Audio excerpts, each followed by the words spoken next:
First off, full disclosure, folks, I'm not a medical doctor in case you didn't know it, nor am I a research analyst, an immunologist, respiratory specialist, oncologist. I think you get the general idea. But I do have the God-given ability to coherently read and interpret data. Don't laugh. Why, it was only a couple of years ago, and even in some cases today, where we're told that the only people credible enough to comment on viral infectious diseases and possible remedies for them are the experts. So today, as an homage to masked expert COVIDian worshippers everywhere who are busily scouring wastewater in search of COVID, I'm going to quote and cite one of those experts.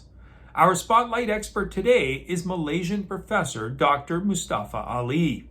Now, unlike Fauci or Collins, Dr. Mustafa Ali isn't a household name in the West. He's a renowned Malaysian expert in endocrine disruptors research, clinical pharmacology, and environmental toxology, and was a former WHO expert panel advisor. Now, if that wasn't enough for the intellectual elites watching, in his spare time, Dr. Ali's also published over 40 books and 100 international papers. Yes, folks, definitely an underachiever, this man. The good doctor was recently interviewed, and I put a link in the notes section.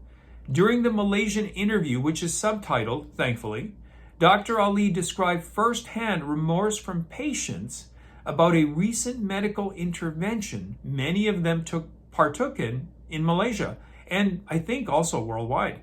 He also discussed the perplexing outbreak of atypical sudden deaths, increasing cancer rates, and the growing cohort of quiet disability that seems to have arisen out of nowhere. Here is what he had to say during the interview. Now, because the YouTube censors are always active and want to make sure that I'm always spouting the right stuff, I've selectively swapped out a few words in his comments. I'll leave it to you to guess which ones, and feel free to insert the first one that comes to your mind. You'll probably quickly know which word I've swapped out. Here is what he had to say. These people often feel tired after the pizza. For example, after they get the pizza, they can't lift their hand. These are not recorded most of the time. The second thing is, people who have side effects they have not reported yet.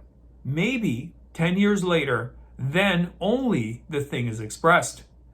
It sure appears as though there is a growing consensus in the foreign medical scientific community that some recent medical choices when it comes to what folks did and are putting into their bodies even currently may be problematic.